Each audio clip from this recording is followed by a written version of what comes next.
My name's Doug White. I'm from Tampa. I joined the Air Force in 1993 and was security police and later security forces. I did my active duty time, then I got into the active reserve and was fortunate enough to be assigned here at MacDill at Headquarters Special Operations Command.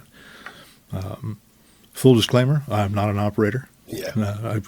I guess I would be referred to as an enabler. I enjoyed my time there, and I was assigned there from 97 to 07. Okay.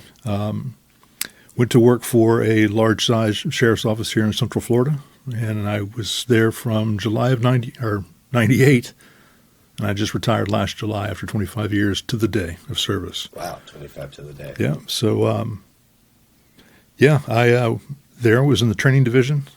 First a deputy, then a field training officer.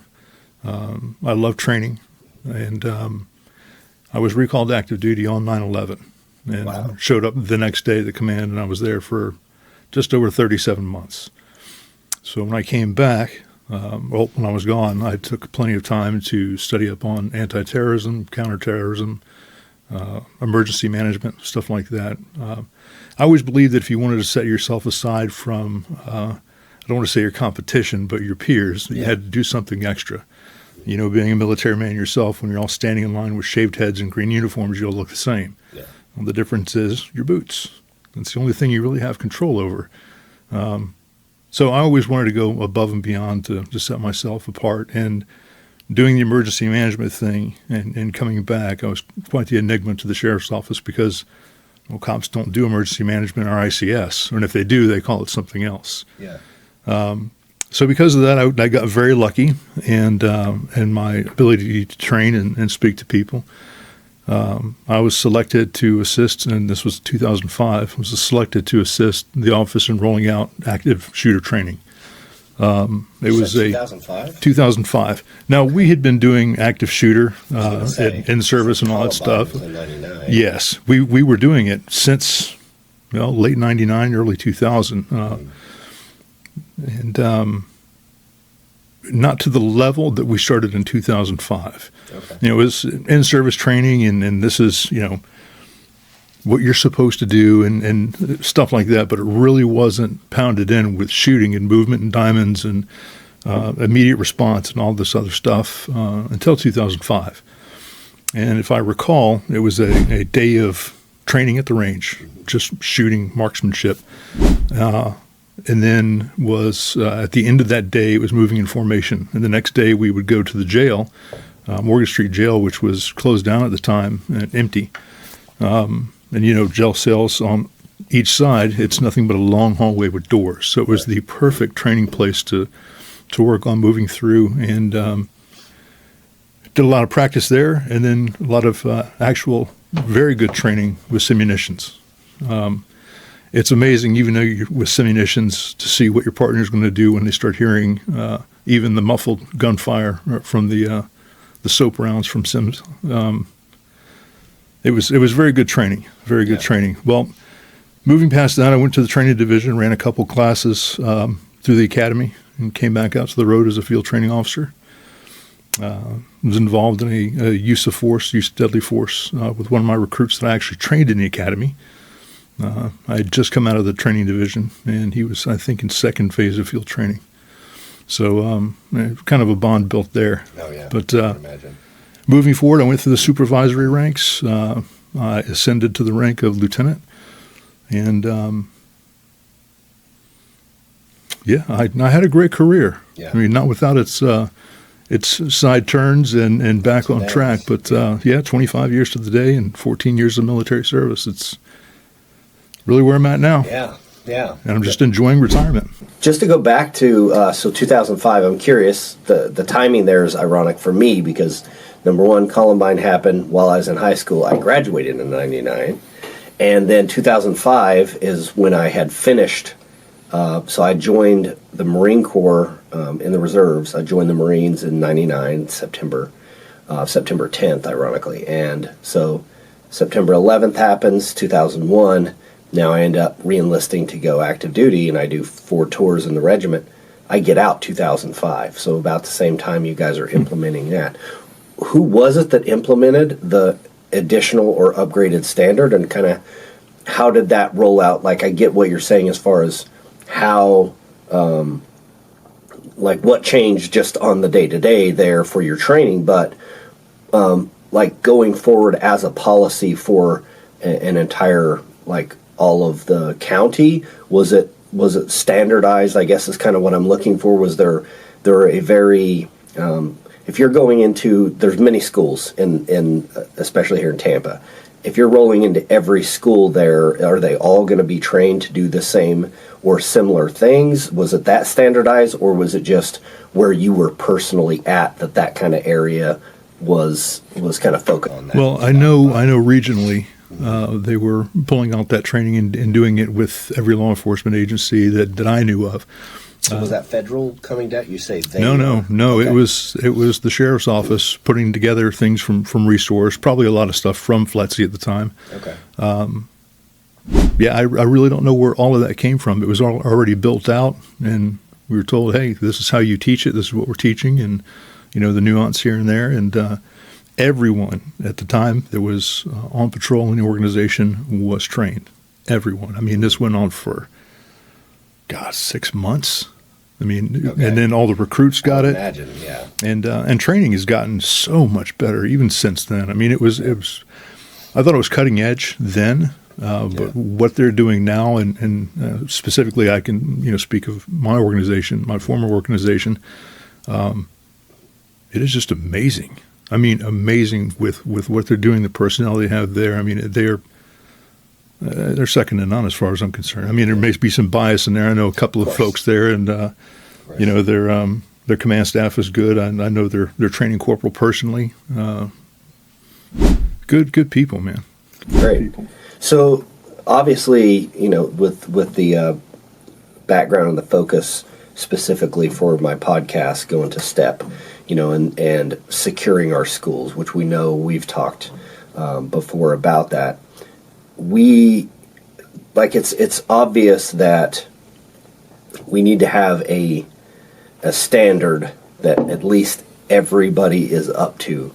Now, coming from federal, and that's the reason why I asked that specifically, is because it would seem like, and I know that having followed some of the retired FBI agents and some people that are kind of the voice that are in this space right now and are leading the charge, and that's fantastic to see, that they were part of this federal organization, task force, if you will, and they put together Run, Hide, Fight, and that, I think, pretty much anybody who knows anything about the school system, has a kid in there, has it some way, hopefully, heard that across the entire country. I would hope that everybody's heard that, at least heard something. And that, to me, is where, in my mind, because I think with starting this podcast, with trying to reach out to people that are out there in Podunk, Oklahoma, where I was at, in these little tiny one hallway school. Like, my high school was one hallway,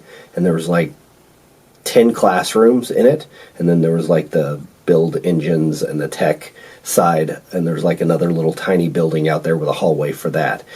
And so it always makes me wonder, these guys are still making minimum wage. Whatever the minimum wage is, that's what they're going to be making as a law enforcement officer in Oklahoma, in these towns. And obviously it's not as we already know, like Parkland, like some of the Uvalde, it's not the mega, it's not these huge Detroit high school, it's not Chicago. Obviously there are things that are going on there, but it's the ones that are the most sadly successful at their mission of getting a higher body count, so it makes the news, and then the whole cycle begins. They're seemingly smaller size schools, and I think that's what catches a lot of people off guard. But it also speaks to the fact that we need to get this information out to everybody, because everybody's at risk. And I think that's one of the things I want to drive home for people that, especially if you haven't had a law enforcement background. I know you can speak to, as I, just for being on the street for a few years, any type of crime that you can imagine is happening. here in America, Oh, yeah. in your town, Everywhere. and it does not matter how small of a town you come from. It doesn't matter what farmland. I'll give you an example. In high school, I can still remember vividly. I came to high school one morning, and everybody's kind of like not talking and kind of like sulking around, and kind of a specific group in high school, and they're kind of the popular kids or whatever. You kind of take note when they're being mopey. It was kind of weird. And then come to find out, one of the popular kids, his sister, who had previously graduated from her high school like 2 years before, had just murdered her husband that night. So she's now in jail Wow. for murder. But she told him, if you come back through the door, I'm shooting you with a shotgun. He opened the door, and she shot him with a shotgun, and he died. Imagine that.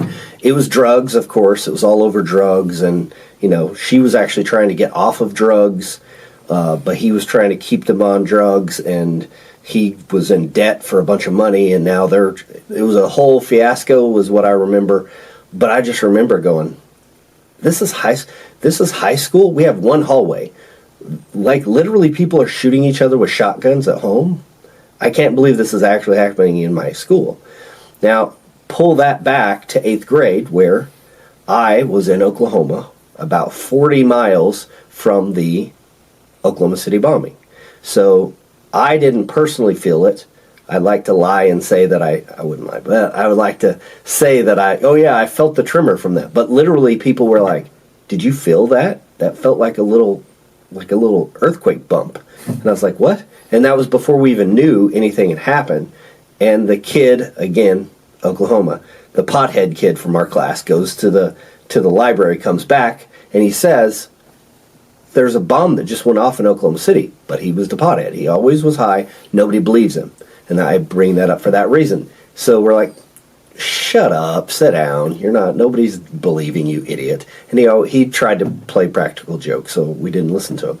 One of the girls, who was like the goody two-shoe, always got straight A's, everything, she goes to the bathroom. Well, she went to the library and looked on the TV and found out it was real, came screaming back and let us know, because there were kids in our class whose parents worked in Oklahoma City at that building or nearby that building. So for me, I think my life was always, even in little tiny towns, like I was always going toward all the things that were going to be happening. And I think that's kind of where it started, was in 8th grade. And then that happens in high school. I end up switching high schools to another high school, and then, the Columbine thing happens. And it's just, to me, I can remember back how crazy that felt as a student going through those things. I'm curious where you were during those times, the Oklahoma City bombing and the 9/11, and kind of tell me where you were as far as in the headspace. Like, what were you thinking when you heard about Oklahoma City bombing and the largest terrorist attack, and then September 11th? Like, can you kind of walk me through that day, if you don't mind? Yeah, and it's gonna sound like I'm making this up with the benefit of hindsight, but I'll put a pin in that. I want to go back to what you said about the guys in the small town, the guys and the gals in the small town that are going into first response, and they're making a minimum wage. Did you become a cop or go in the military because you wanted to be rich? You're gonna dive off a diving board into your pool of golden coins, Right. No, I don't think that any first responder that's worth their weight is going to look. I mean, it's nice if I have A or B and B pays higher. And Right. I'm going to go with B, obviously, because I want to make a living. But Right. I don't think that ever really factored into what I was doing or when I was doing it. So I wanted to point that out. And I think there's probably some responders out there thinking, yeah, I wish I got paid more, but whatever, man. The Right. lights are on and wolves aren't eating my kids at night because I have a roof. So. Yeah. But anyway, back to what I thought about Oklahoma City and Columbine. Oklahoma City, I was on active duty. Because of what I did, the specialty that I was in, security police, later again security forces, they were anti-terrorism, air-based ground defense, physical security, priority weapons system security. So we were very well aware of the terror threat. Right. It's not something that really shocked me. As I was growing up, so odd, but the world news, news was always on in my house. And, I was very aware growing up of what was going on in the Middle East and Libya and all of these things. And, just everything ramping up around the world, the Branch Davidians, the bombing in '93 of the World Trade Center. I mean, all of these things were things that I was looking at and watching and knowing they existed. So when '95 happened, or Oklahoma City happened, I mean, obviously it's tragic. And I didn't say, how can this happen here? I mean, it can happen anywhere. Yeah. And so I wasn't surprised that it had happened. I was shocked, but it wasn't out of the realm of thought. It wasn't really until later that I dug into it more. Of course, after the investigation and after McVeigh and Nichols had been arrested, that I really dove into it. I was teaching for Homeland Security for DHS through some of the contractors, and this was 04 to 12 that I did that. I didn't mention that because, well, I forgot. Yeah. But since I was on the bomb squad also for 7 years, I didn't mention that part. There are small pieces over 30 years, you Right. kind of gloss over. But because I was the bomb guy, that was one of the things that we taught. And I specifically taught a lot of that stuff. And some of the guys that I taught with were Oklahoma State Patrol, highway patrolmen. Okay. And they were actually there with the initial responders just after the bombing. So, I mean, they were in there going through the rubble. That doesn't surprise me at all from my experience with them. Those are in Oklahoma, because I was in the Oklahoma City metro area. That's kind of the one thing, in Oklahoma, if you live there, is highway patrol is the pinnacle of law enforcement in the state of Oklahoma. And Oklahoma City can have their little rivalries all they want, but the training that those guys go through and the based on the three men that I met that worked there, I wouldn't doubt that a bit. I mean, if they're the above average, they've got something good. If they're average, that's an incredible organization. Yeah. Of course, they would share that they were there and some of the things that pertain to class, but they would never tell really what it was. And after a couple of years of teaching with them, I asked them, and I know sometimes that can be seen as low class or junior varsity move, but I had to know. Yeah. And just the stories that they recounted, searching for bodies, and I mean, it was incredible, just incredible. So, yeah. And then moving to Columbine, I was actually, it's so funny how things like that mark time, but I was actually at my wife's work. She had a gym there. And because she worked there, you got free gym membership. So I was actually working out in that gym and looked up on the TV and saw the kids being funneled out of this school. And was like, oh, what happened? Of course, the headlines and all that stuff. And later, Columbine being the worst of its time, it was case study as well for everything that we taught and did later. So, yeah, my example, just more so I was looking for like funny examples of that, not just like diming somebody out, but that, right, jumping the bar. Now, that actually happened to, at the police academy, guys who are going through the police academy. They're not even police officers yet. And this didn't happen by a guy. This happened by dozens at the same time. There was a bar fight broke out. So at the police academy, you're not supposed to be drinking, but there's a bar downtown, and that's the only thing there is in the entire town.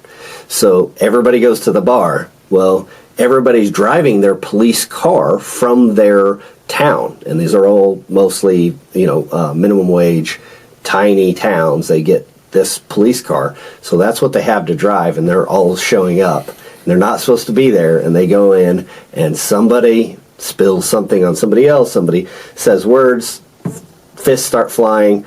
All I know, because I was at the police academy, is that it was chaos because they'd already closed the gate, because after, I think it was like 8 p.m., the gates close, and it's not opening again until the morning. You're not supposed to be coming back late. That makes sense. Right? I think 5 o'clock's when we're supposed to actually be in, but they keep it open to 8 for people that are working there, kitchen stuff. So they close it, and then all of a sudden, everybody comes with their lights and sirens on. So the whole scene, as told by literally dozens These of dudes people. are wrong from start to finish. They are. But to your average citizen, this is what it looked like. Your average citizen was walking down the road or were coming out of Walmart or whatever store it was, and they look over and they see police cars with lights and sirens chasing police cars with lights and sirens in every direction, driving insanely fast, trying to get away from each other in this magnanimous game of ridiculousness at the police academy. So they all fly up to the gate, can't get in, just throw their cars in park, jump over the fence and try to run in. The police already know what unit you're in. But it was so many of them that they literally were like, they had a talk with all of us who were like, look, we already know who started it. It wasn't one of you guys, but you guys were involved. Somebody got punched, I'm sure. We don't know. We know who started it. We know that you guys were there and you weren't supposed to be there. This is what can happen when you're not supposed to be there. I think somebody did get caught by the local police department and actually got kicked out. But almost everybody else escaped completely unscathed. And they're like, we can't just throw out half of the class. Yeah. And it's like these police departments, send this one person once a year to go through the academy. What's insane to me, and this hopefully has changed, but I'm almost sure it hasn't. At the time I went through the police academy, which was in 2007. In 2007 still, and as I've been told recently, it was still this way. In the state of Oklahoma, because of how poor towns are and how little money they make, the requirement to send somebody through a police academy, there's only one state police academy, and it costs like $20-something thousand to send somebody through it. Wow. Police officers are working as police officers for up to 365 days Yeah.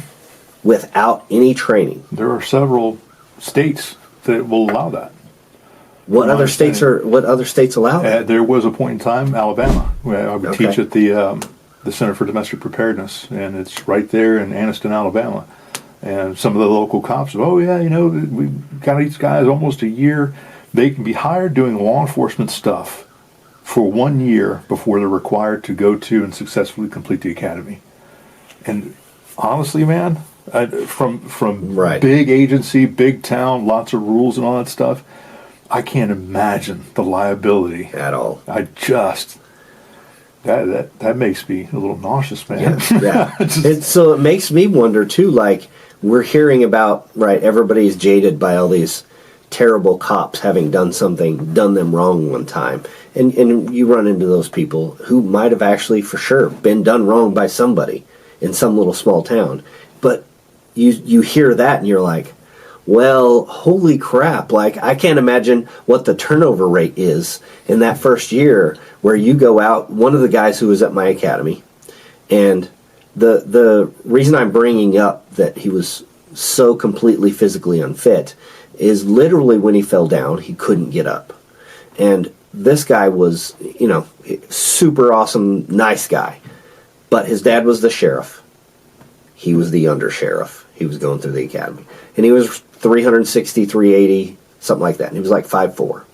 So there was no PT requirement. You took a test, but you didn't have to pass as long as you still survived. We actually had a guy that was in his 60s going through the academy, and he actually started having a heart attack, and they had to pull him out. But there was no requirements for physical fitness, period. They still make you run the thing just to see if you are in shape, I guess, and to record that this was the shape you were in when you were there for their life. If you want a job, you can gut it out for a mile. Right. You'd think. Not if you're 380 though, and you're 5'4". Yeah, no, probably has little steps. This guy had already been in gunfights on the job. He just pulled over a truck out in the middle of nowhere, and the dude got out with a shotgun and started shooting at him. And the guy knew who he was, and he knew who the guy was. It was just like he doesn't want to go back to jail, and he's like, this guy's 380, he's 5'4", I could definitely kill this guy. And that's what he was going to do that day, So for me, that was mind-blowing, that there are states, again, Oklahoma was definitely one of them and probably still is today, where you can literally be handed a badge, handcuffs, and a gun and told to go forth and do the law. And so, of course, there's got to be so many people that are getting pulled over for DUI that are, right, all the things we learned in the academy. Like, I had no idea. Somebody could be, could be having all kinds of other medical conditions that you could accidentally assume is alcohol, and you can smell things on their breath, all of that. But if I hadn't learned that in the academy, if I hadn't, at least somebody had trained me, FTO program, I could have gotten myself really hemmed up. And somebody did that in Oklahoma, and we learned that from the academy, is somebody did that to somebody and beat them like very severely because the person kept fighting to get free because the person was out of their mind and was almost on death's door, and they didn't realize what was happening, and this guy's just like trying to pummel them to get their hands behind their back. So it was just a bad situation all the way around. And then the officer, of course, later learns that that person wasn't drunk at all, and they were trying to fight you. They were trying to get away to save their life, and they literally almost died in the ER when we finally got them in there. So yeah, it's fascinating that's a real thing. There's so much nuance, man, and so much required training now. I mean, at my former organization, we would have in-service training, but it seemed like monthly. Like, hey, here's online training. You have to complete this by this date. Here's online training for this. And I mean, brother, it was everything. Awareness level of everything. The Crisis Center of Tampa Bay does a fantastic job, and they're very active with the local law enforcement agencies here that I've witnessed. And the training they bring to us, I mean, their counselors are like, hey, this is what this looks like, this is how this presents, for all the mental illnesses. And of course, you have all the organic stuff that are not mental health issues. Yeah. If you're challenging somebody to tell them to put their hands in the air and, they're deaf and they're screaming at you and you don't realize, or you haven't been trained, or just are completely oblivious because who thinks this is going to happen? What are the chances of this? And they keep, making furtive movements to their pockets or inside their jacket, getting a card out saying I'm deaf. Man, that's bad. I mean, that's, I don't want to use profanity, but that's effing tragic, man. Right. It's just. It is. And it didn't have to happen. Yeah. So I can't imagine the liability and just it gives me an ulcer. Having somebody untrained and just unaware. Yeah. Man, that's bad business. It is. And again, that's just my view from my bubble. Right. I don't know how things work in Oklahoma. I don't know how things work in Alabama or any of the states that may still have this, or where these folks are working. I mean, it could be a one stoplight town or a flashing light town. Flashing light. And the majority of law enforcement agencies are just that. I mean, their job is to rattle the door at the church to make sure it's locked, and they go home and wait for the call. Yeah. But as far as cops doing bad things, there's like, I wish you had a producer like, hey, Michael, can you look this up? Google that for me. I know. Yeah, one day you will. Yeah, I'm sure of it. I'm not Rogan yet, but we'll get there. Well, Rogan's only Rogan. Right. Jamie. We all need a Jamie. To look something like that up. I mean, there's like, of course, you hear this statistic, and it's like, there's like 800,000 cops that are on the payroll in this country, and when one of them does something bad, 800,000 people have to pay. Yeah. How is that fair? Right. You apply that to any other group or vocation, well, that's wrong. You can't do that. That's unfair. Right. But again, that's social media and the spreading of this one story that happened by this guy in Alabama, but nobody knows that actually he hasn't even been through any training whatsoever. Mm-hmm. And this guy was fighting him, and he didn't know what to do, and he panicked, and he pulled out his gun and shot this guy. Well, the guy who shot was white.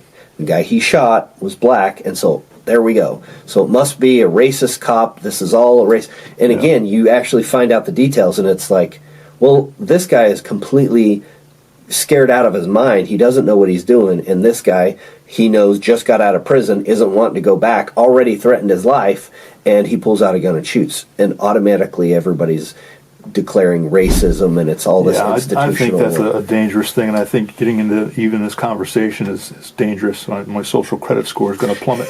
Yeah. It's already like zero. But my point is not that, right? My point is that instead of reading the headlines, which I think is the biggest. Oh, that's the trap that gets you That's in the there. trap, is everybody's getting the headline, and nobody, even once you start reading the article, it's going to be slanted one way or the other because somebody's getting paid a living to make that article.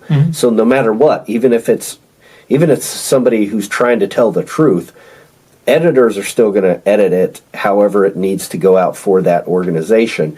And unfortunately, omission of information is what is the easiest thing to happen, to where an organization could go, well, this is what everybody was wanting to know. Yeah. Nobody cares if he had been through the academy. What does that even mean? Right? So that's my thing, is with this, we all just need to literally take a step back, take a breath, give it a couple of days. Let's actually find out what details come, but that's not what happens. It's Twitter, it's X, it's rage immediately, it's all over the country, law enforcement's a racist institution, or whatever it is. It doesn't even matter which one of these things but obviously for law enforcement backgrounds, like that's the one that we've experienced personally. So in Moore, Oklahoma, I don't know if you remember, did you see the video from Moore, Oklahoma? Because I know the officers that were involved in that one. So that was one of the many completely wrong. They throw up a video of a guy who's being handcuffed behind his back, and he's being put into the patrol car on his stomach because he's fighting, he's kicking at the officers, and they keep telling him not to. So they finally cuff his legs, they put him in the back seat. He dies of a heart attack. Nobody mentions that he's 400 pounds. He should have died of a heart attack prior to the event. Asphyxiation or excited delirium, those are usually the causes from what I understand. And literally, it was a fist fight between his daughter and his wife at the movie theater, in the middle of the movie. So they literally, security has to, and they have police officers off duty working security, so they go in. It's a couple of women, right, fighting, and they're not big women, whatever. It's not a big deal. We're just going to get these two women out. They're fighting. It's mutual combat. They're related, so they get them out. That's a lot of work for an off-duty gig. It is, but it wasn't going to be a big deal. But then, close to, if not 400 pounds, Dad, who's also drunk, because the movie theater served alcohol, all of them are drunk, decides that he's going to start, you don't put hands on my daughter or my wife. Yeah, They're fist fighting. Situation. Right. They're fighting inside a movie theater. That's exactly what we're going to do. We're going to escort them out. And then that's where he starts attacking the officers. And again, the officers didn't even use, I don't even think they tased him. I think they literally just took him down, and then he's still fighting them nonstop. That's a perfect example, because I know the officers involved. I know what happened actually on the backside of it. That's the one thing that I wish, especially when we're talking about all law enforcement things in this country, that people would stop jumping to the headline conclusion, stop immediately assuming because one person's color skin is this, one person's more tan this way, that automatically that definitely means X, right? It definitely means Y. It definitely means whatever. But that's something that I know. I left in mid 2010 from a street cop, then going into the prison system, which I had started going down that rabbit hole a little earlier, and I'll get to that in just a second. But for me, I was there when things weren't going well for law enforcement on the reputation side, specifically on social media and the public perception. I wasn't on the street when it was literally death threats for all police officers. Everybody was having to pull their kids out of the school system and get them into a new school system because there were literal credible threats on their children's lives. And unfortunately, something that nobody even bothers to know about is how many police officers' children have been harmed, jumped, beat, or killed by other kids in high school, knowing that they're not going to go to prison for a few years and then they're going to get out. And so they take that opportunity to take out police officers' children, or even people who work for one of the most tragic ones I've ever heard of is one of a young girl who was her senior year, and the dad just was a mechanic. He was a mechanic or a maintenance guy that worked on the police officers' vehicles. and they ended up murdering his daughter. A group of people murdered his daughter in horrific ways. I don't even want to tell you how horrific her murder was. But that was just an example where he's not only is nothing happened in that town that was of notoriety. He wasn't even a police officer. They went after somebody who does maintenance, a support role for them. So that's where, you see all those things, and it's easy to really get depressed about all of the things that are going on across the country, and yet, right, we have to try to fight back that narrative, and we can only do that by sharing our stories of really what it was like. And of course, depending on how they're skewed, they may or may not believe what we say based on our skin color. It's funny because I'm actually Native American. I'm on the tribal roll, and yet when I roll up, I've been called a skinhead more times than I can remember. Yeah, I had a high and tight in my early years. Yeah. I was told the same thing. Yeah, one of my favorites was the girl who was girl. She was like in her late 40s, early 50s. This woman who's drunk was screaming at me that I was a skinhead to my superior officer, who was my FTO officer, who was black. And he's looking at her like she's a complete idiot. He's like, and he's super, super calm. He's like, ma'am, actually, I trained this officer, and I can assure you that he is in no way a skinhead nor racist. I would have picked up on that. Well, might have picked up on training. that. Yeah. So, so I was going down several rabbit holes. But anyways, yeah, just working through. I was curious what your experience was before that kind of started happening. Just again, not a take on the whole thing necessarily, but just for you and what you experienced. Did you know anybody who was caught up in that? This officer did something and headlines went out and it was not the true story. No. People jumped to conclusions. I see it often, as anybody else does who watches the news. First, I think it's in fashion to be outraged or be emotional about something. Yeah. To sit down in the middle of the street. Why? Oh, because gas is bad. Okay, well, what about your cell phone? It's made of plastic, petroleum. Anyway, Right. I don't think people think, but, when something like that goes out about a law enforcement officer, or somebody, any person in a trusted position in the community comes out that they did something wrong, that's it. They're done. There's no recovering. You can't pull that word back. You can't get in front of it.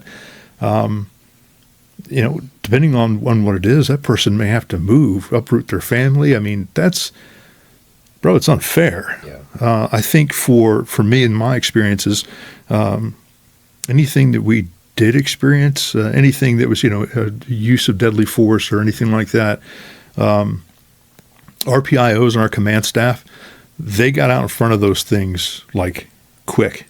Like they were on the scene. Detectives were still back there taking pictures of the scene. Of course, any bodies or anything that's traumatic to view are not seen, but they're out there right now. This is all the information we have at this time. And they give you everything that they're allowed to and what was required by statute. And they've done very, very good at that. I mean, you saw that with Mayor Castor when she was chief of police. You saw that with the PIO under the Sheriff G and Sheriff Chronister. I mean, they get out in front of this stuff. They really do. And I think that is a credit to them, and I think that builds trust in the community. And I will say this, that even though the unrest that we had in spring of 2020 all around the country, of course, we had a couple nights of issues here, but nothing like you saw around the country. And I think the reason for that, and the people doing it didn't live here. Right. Of course. I think the sheriff's office, we had somebody light a dumpster on fire down in the south part of the county. And that was it. Yeah. And that's because I feel, and it was my experience, that we have a good relationship with the people we serve. And I think that's very important, just like it is in your organization to have a good relationship with your employees. And I think that trust spills over into the communities. And so when something does happen, I think the people will take a longer minute to really try to understand what's going on before they react. That's great. Yeah, I don't wish I could talk more about that, but I think that's been my experience, man. And during after that, I mean, I remember being on the street in a bad part of the county that 98% of the people that I was there to serve did not look like me. And the people who we arrest, they don't like cops because, well, they don't want to be held accountable. So I'm in trouble. I did something wrong, but you're arresting me, so you're the bad guy. Okay, whatever, man.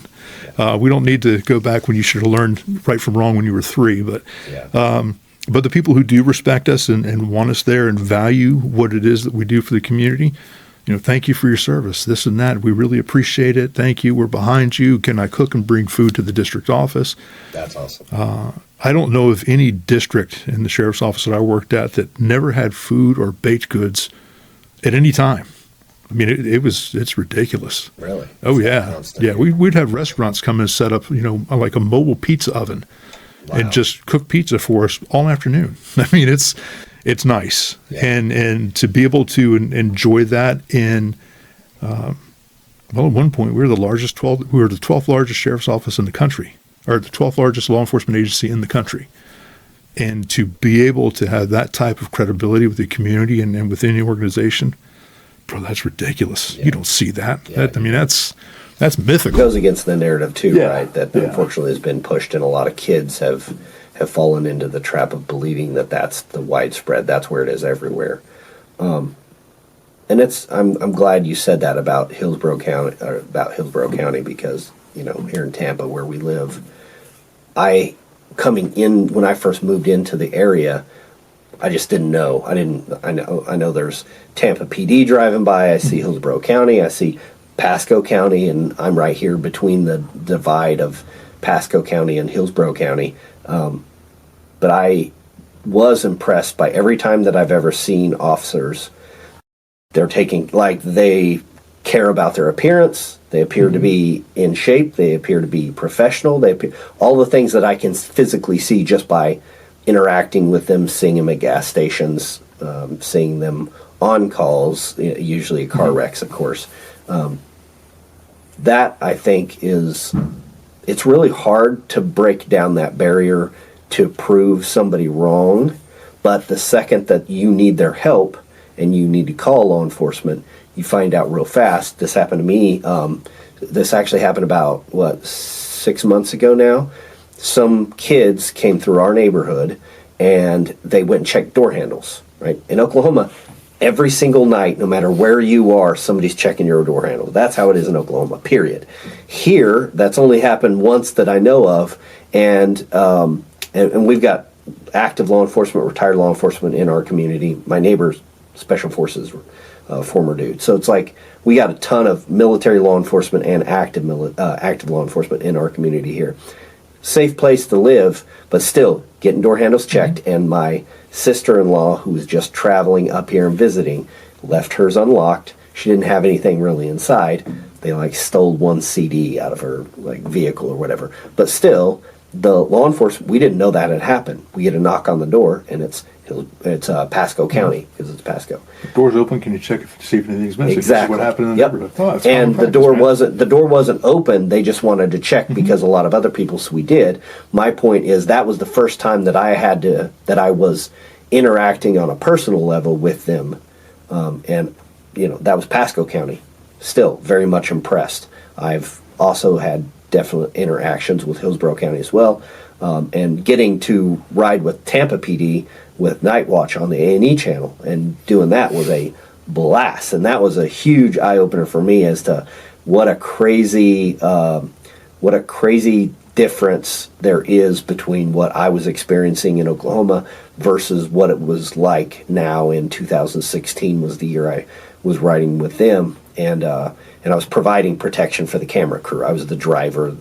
I didn't even know that was a thing. I just assumed it was a police officer that was driving them around or something. It was off duty, but no, they actually contract that out. And so that was eye-opening to me because, again, where I'm at is a safe area. And we were down in District 1 for Tampa PD, and that is not a safe area. We're literally having to go get ice for our drinks and stuff before we start at night, because as a night watch you only work at night. Legitimately, that's not made up.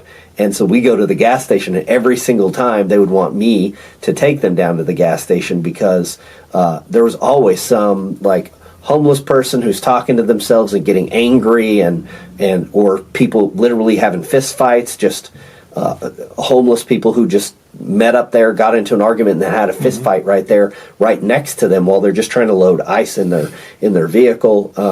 And people asking them for money and those types of things just made them uncomfortable. Also, that's just a camera crew. There's all different people. That's not a group of people. It's just a whole bunch of people put together for a contract, so they don't necessarily know each other. And so some of these kids are just like very young kids. They don't know. Some have been around for a minute. These hadn't. And so they're like, yeah, can you come down here? I'm like, of course I'm going to come down here. And I warded them off, but I found out real fastly there was so much crime that was happening just right around the district and where we were at. And then because we were riding with the ROC squad, which is rapid offender control, we only dealt with the serious ones. And it was stolen car. We're done with that one. There's another stolen car we're chasing over here. Then the next night it was carjacking at gunpoint in the middle of the street.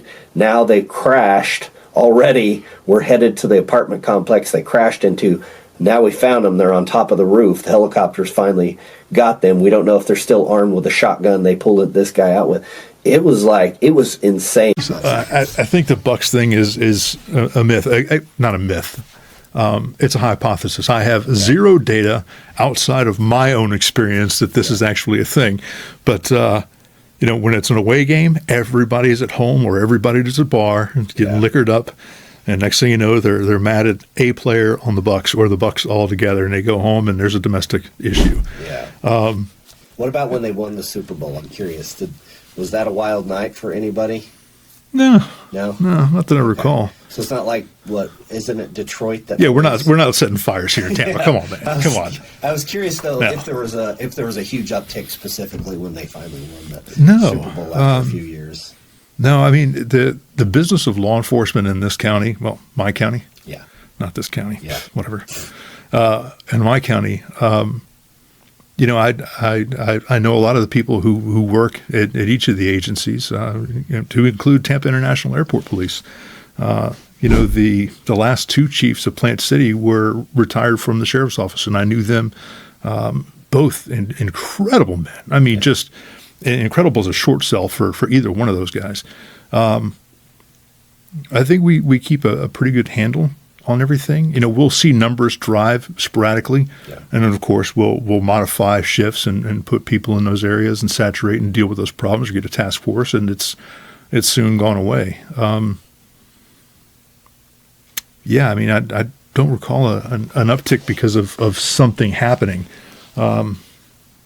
I have seen during hurricanes or a tornado will come through a trailer park, and the people who weren't affected on one side of the street will run over and take the stuff from the people across the street. Like, bro, your neighbor is having the worst day ever, and you're going over there and taking their window-mounted air conditioning that actually belongs to a guy 4 trailers down.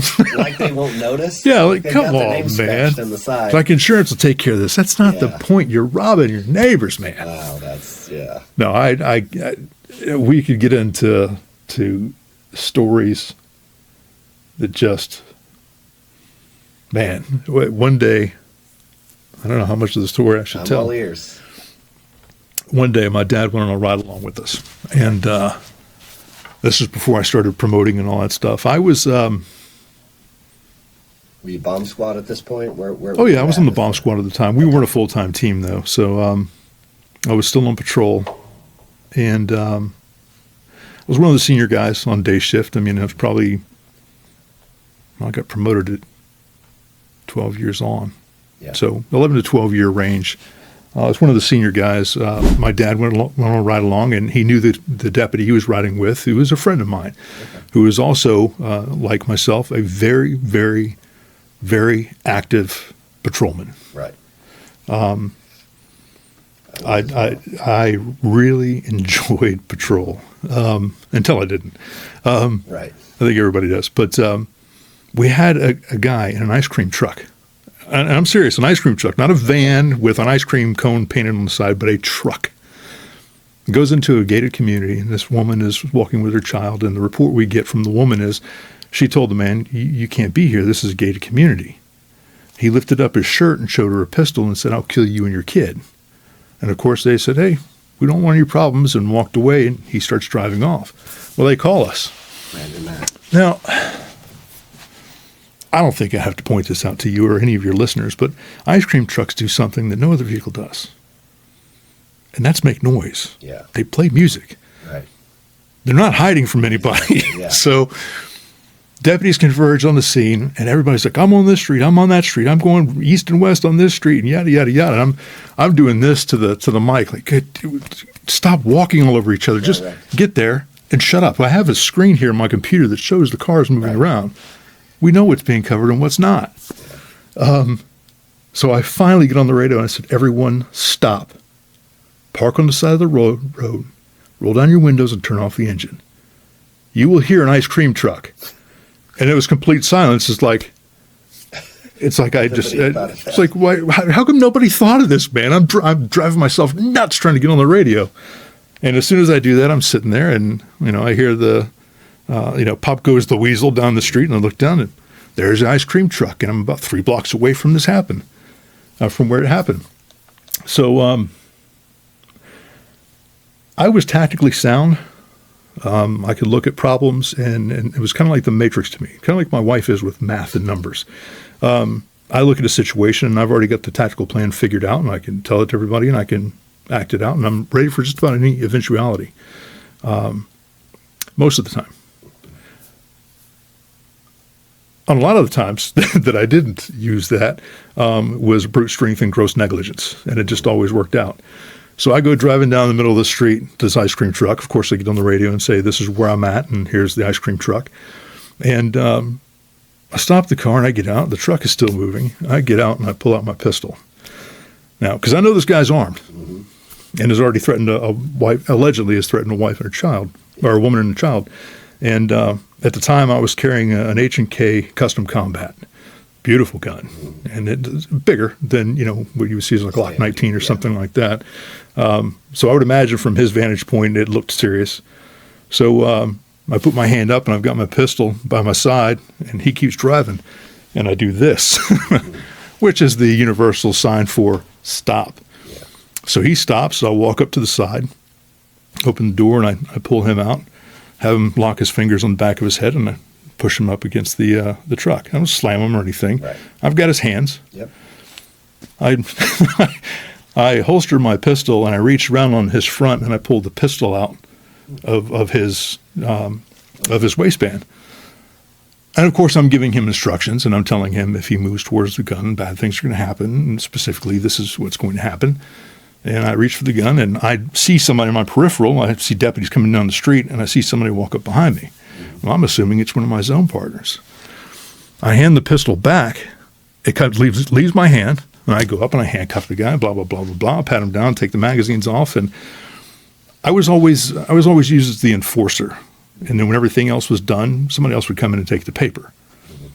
I wrote my fair share, but I was always there for the danger and daring and the fun. Right. So I love those calls. So I hand the guy off, and I turn around. And here's my father standing there with a pistol in his hand. As white as my uniform shirt, and his eyes are this big. And he's like, I never thought I'd ever hear those words come out of my son's mouth. And it's so funny to hear him tell the story, because for me, it was just a Sunday afternoon, and, that could happen 3 or 4 more times during that shift. Yeah. But for him, it was the best thing he'd ever seen. And I look at my buddy, who was his handler for the day. I'm like, bro, I thought that was you. And he goes, no, your dad ran up behind you. He said, I couldn't get there before your dad did. So, this was 35. My dad was probably 65, 66 at the time. Wow. And he wasn't going to let his little boy get an armed man by himself. He jumped right in there. Wow. That's one of the funnier stories. There's, of course, the dark humor stories. Man, actually, we arrested don't even know if we should get off on tangents of funny stories, but That's the idea. I went to a house many, many, many years ago, and we had been there before. There were two sisters, and they lived. The street they lived on was Sandwich Court, and I thought it was funny because the two sisters were just obese. Right. I mean, like, you're not going to fit in the back of the police car if you're going to be arrested. Right. And we get there, and one of the sisters, the older sister, is holding her head, and she's sitting down, and there's blood just streaming down from underneath her hand. And the other sister's just sitting in there screaming at her. And they got into a fight, and the younger sister took a fencing hammer and hit her sister in the forehead with it, split her open. And I was there with my recruit and a couple other deputies, and said, well, what happened? Bro, I wish I was making this up, but they were literally fighting over the last donut. Wow. Yeah, we had to use 2 sets of handcuffs to get her cuffed, and then we actually called prisoner transport to drive there in the van. Yeah. And loaded her up in the back of the van. We couldn't put her in the car. Yeah. But God, I'm probably going to I'm going to get burnt at the stake for that one. That's body shaming, and like, no, they were very, very. So I've got a story. for that. Fought over food. I thought that I was doing the firefighters a solid, and it was like 1 a.m., 2 a.m. I'm working night shift at the time, and the call goes out, and I'm right down the street. Call goes out. Woman has fallen down, needs help. Calling EMS. I'm like, we're not waking up the entire fire department, bringing everybody out to come help a woman up. I don't think you're getting all the information. I'm not. So you never do. And never God bless them. I mean, they're typing as quickly as they can. They can't put everything into that computer for you. So I'm on my way, and I'm right there already. So I'm literally, the call goes out. I've already turned around. By the time they're done putting out the information and I'm able to get on the radio, I'm already there. And I'm like, headquarters, stand by. I'm going to go ahead and advise. I'm literally in front of the house at this moment. And they said, okay, we're still going to go ahead and send EMS. Can you give me a call? And I was like, Roger. So I get out, but I'm calling them as I'm walking up, so I don't even see the notes coming yet because they're still getting the information. So they call me and they're Isn't like, that great? They're like, you're about to see why you're not going to be doing this by yourself. And I was like, I'm already at the house and I've already walked around to the back because I've announced, I've knocked, nobody's there. And I'm like, okay. And they're just laughing at this point. And I'm like, okay, well, I'll still do what I can do. I'm pretty sure I can help somebody get up. You're narrowing in, but I'm seeing the offshoots of what this could possibly be. So I go to the back. This is a trailer park. And I say trailer park. It was actually like, it was almost like it was houses because they were up and they had skirting and everything. I thought they were little houses actually. And it wasn't really a park. It was a regular street, but that's how they had built it out. And so I go to the back, realizing now this is a trailer, and there's a big wooden deck all the way around the whole thing. And in the back, I hear a faint, hello, hello, and I can't see her. I don't see anybody. I'm like, yeah, if you can hear me, where are you? I'm down here, and I'm still looking, and I can't see anybody. It's again 1 a.m., 2 a.m. in the morning, and so I'm pull out my flashlight. I'm looking, and I don't see anybody. I keep walking up. I think the voice is coming over here. I look to the trailer, and I start walking up the steps, and now I see she's down. She had fallen through the wooden platform that she was on. She was literally like 4 feet down because that's how tall it was, and she, of course, was very, very obese. And I think she was like 550, I think is what the firefighters told me later. And so that's why EMS was still coming, or a fire department was still coming. So they come roaring up about the time I found her. And, of course, I'm not laughing at, I'm kind of laughing at myself inside my head for being an idiot and just I got like this. dispatch doesn't know, yeah. And of course the firefighters all show up with a big smile. They're okay to get woken up as long as they get to now laugh at me for trying to let them get some shut-eye, and now they've pulled out. Well, your intentions are good, but once you see that, regardless of how big she is, somebody just fell 4 feet. Yeah. There may be some issues or some spine issues that you may want to immobilize them. 100%. It's always best to have the firefighters. I mean, honestly, they were either sleeping or working out, so Right. or cooking for each other, whatever it is they do in their spare time. All of the above, probably, yeah. I only say that because I love firefighters. Yeah, oh yeah. But yeah, that's those times, again, because you're honestly like police officers, we have a dark sense of humor because we have to just mentally survive the job. But yeah, I've got some theories that go along with that too. I'll definitely love to hear those. How I think, just from my experience, like I have a ton of empathy for people. However, again, in situations like that, she's more, 550, maybe 600 pounds. She was very, very, very heavy, and she's fallen through. She's not screaming in pain. She doesn't have something broken that I know of.